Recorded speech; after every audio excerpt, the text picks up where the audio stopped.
Tous les jours, plus de 40 000 véhicules empruntent cette autoroute à 4 voies entre Tel Aviv et Jérusalem. Mais sur la route 443 qui traverse la Cisjordanie, pas un seul véhicule palestinien. Ce 28 mai, les choses changent.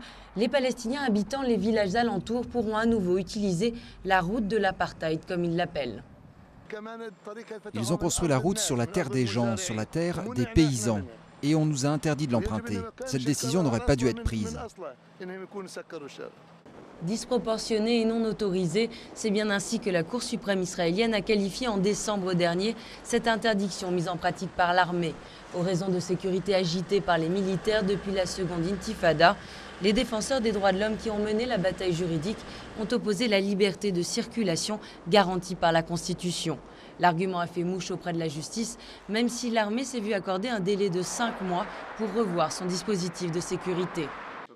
Le problème avec la décision de la Cour suprême, c'est qu'elle permet à l'armée d'ouvrir la route, mais en partie seulement. Et les usagers continueront à être soumis à des contrôles. Nous ne cesserons de mettre la pression sur l'armée pour qu'elle ouvre complètement la route aux Palestiniens.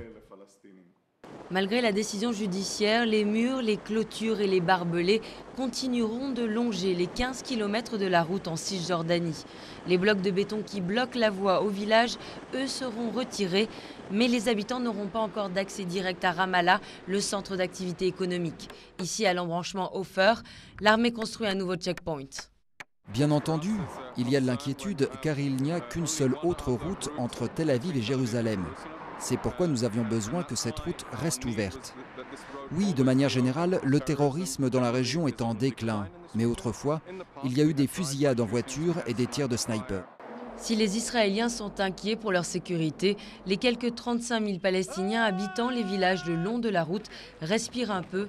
Il leur fallait jusqu'à présent une demi-journée pour se rendre à Ramallah, un trajet qui sur la route 443 ne prend que 20 minutes.